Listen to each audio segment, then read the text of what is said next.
5 Minutes with Leisha, and today we're going to be learning about how to solve the volume for a rectangular prism. This video is going to be shorter than the other one, so follow along. Let's start. So first we're going to start with our rectangular prism. So here's a rectangular prism. If you didn't know, it's a 3D rectangle. So here it is. And usually, almost always, you get your height, length, and width with it. So that's why it's also already written down. And it's a rectangular prism, so we have it right there. Good? Yeah. So this, I feel like, is really easy. I feel like it's even easier than the circumference and area of the circle. And it's really easy. So let's start. For number one, so we always start with the formula. Always gonna have these 3 steps when we're solving like volume, area, perimeter, circumference, something like that. We're always gonna have these 3 steps: formula, substitute, and answer. So let's always start with the formula because that's the first step. So let's write. So since we're finding the volume, we write V. And as I said before, we always have the height, and we always have the length, and we always have the width. So we write LWH. So the formula is V equals LWH.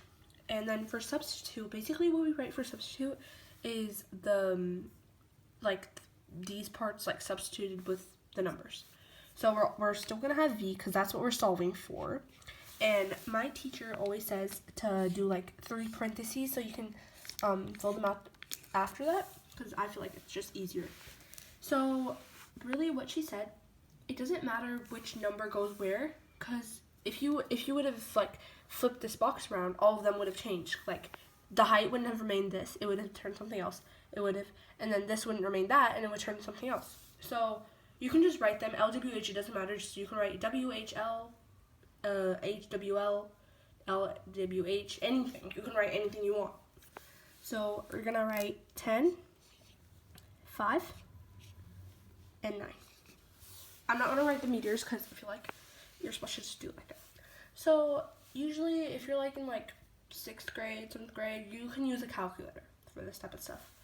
So I'm gonna write the V, always have the V, and I'm gonna solve this like without the calculator because I feel like sometimes when you don't have a calculator, you might not know how to do it. So I'm gonna teach you.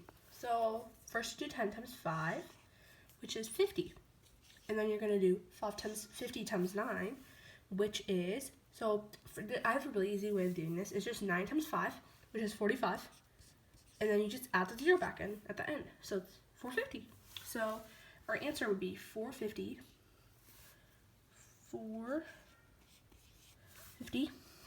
meters to the power 3. Okay, so never, ever forget that meters to the power 3. Without meters to the power 3, your answer is just not going to be correct. Like, it's not going to be correct. Like, perimeter, it's just meters. Area, it's going to be meters to the power 2. But this one, it's going to be this, not this.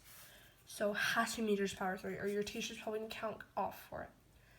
So, hopefully you guys get this. Here are the notes: formula, substitute, answer, and this is a sample question. And we're learning rectangular prism volume. Bye!